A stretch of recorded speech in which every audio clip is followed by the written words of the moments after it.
अस्सलाम वालेकुम नाजरीन, मैं मोहम्मद इमरान तो तुसी देख रहे हो साडा यूट्यूब चैनल चंगी गल टीवी।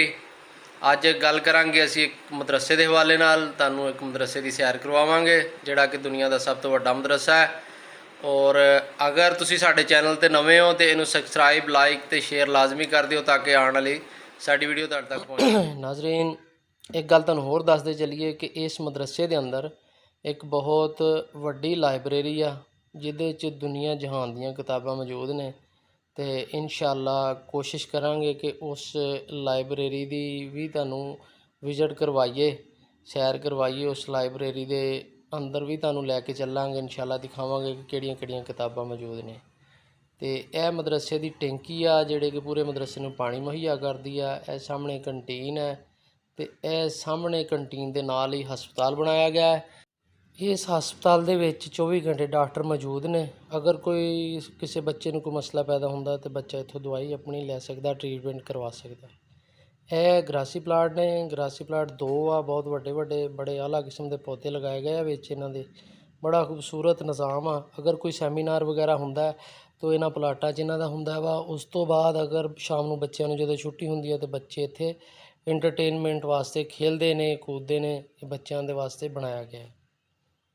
तो यह सामने मस्जिद है, मस्जिद का खूबसूरत नज़ारा है। खज्जियां दे दरख्त लगे हुए हैं माशाअल्लाह, माशाअल्लाह बहुत ही खूबसूरत मंजर आ, बहुत ही खूबसूरत मस्जिद आ। मस्जिदां सारियां खूबसूरत होंदियां लेकिन इनू को बड़े अच्छे तरीके नाल बनाया गया वा। बड़ा आला क्वालिटी का मटीरियल ला के बड़ी खूबसूरत अंदाज नाल बड़े प्यार नाल इस मस्जिद नू बनाया गया है। यह सामने मस्जिद के नाल सामने बिल्कुल 3 गुंबद नज़र आ रहा है। इन्हां दे थल्ले टूटियां लगियां ठंडे पानी वालियां, जित्थों के बच्चे वज़ू करते हैं। और पीने के पानी वास्ते ठंडे कूलर लाए गए आ। इन्हां कूलरां चों बच्चे पानी पींदे ने।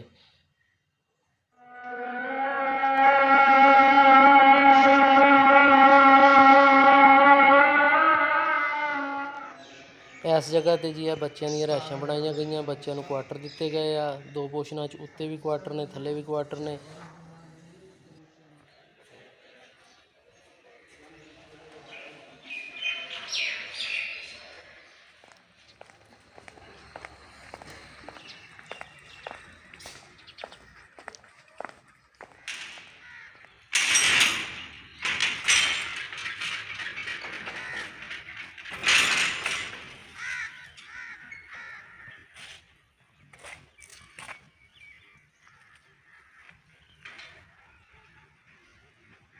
दूसरी गल है कि इत्थे 2 बहुत वड्डे वड्डे जनरेटर लाए गए आ। बिजली जान की सूरत च ऐटोमैटिक ही ये स्टार्ट हो जाते हैं।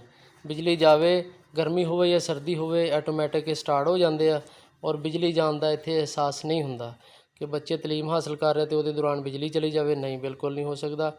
तो यह जी इन्होंने माशाअल्लाह पौधों का लिखा होया वा अल्लाह, पौधों का बनाया होया वा अल्लाह ताला का खूबसूरत नाम माशाअल्लाह, खूबसूरत अंदाज ना, बड़े प्यार ना, बड़ी मुहब्बत नाल लिखा होया वा।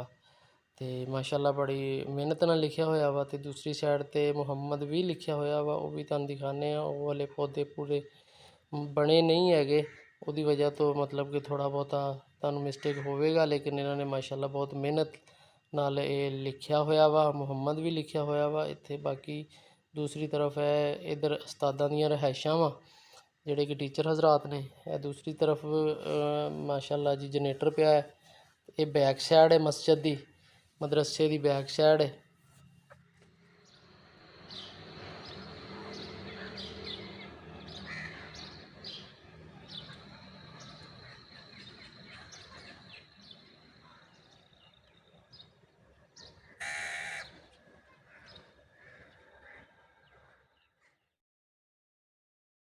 नाजरीन यह खाना वा जिहड़ा कि साडे वास्ते तैयार किया गया सी। और इन्हां दा कहना सी कि बच्चों नूं भी असी यही खाना जिहड़ा ते बना के दिन्ने। इस तरह माशाअल्लाह चावल बहुत अच्छे बने हुए आ। गोश्त है बकरे का माशाअल्लाह बड़े प्यारे अंदाज नाल बनया होया। और माशाअल्लाह बहुत ही अच्छा लजीज खाना वा जिहड़ा कि इन्होंने बनाया वा। और ये कहते हैं कि असी जिन्ने भी साडे तालबे इलम इत्थे रहायश पजीर ने उन्हां सब वास्ते असी इस तरह ही बनाने आ। यही इक्को ही खाना बनता वा। तो माशाअल्लाह जी पाकिस्तान लिखा होया वा, पाकिस्तान जिंदाबाद झंडा बनया होया वा अपने मुल्क का साडे दा। इस ग्राउंड के अंदर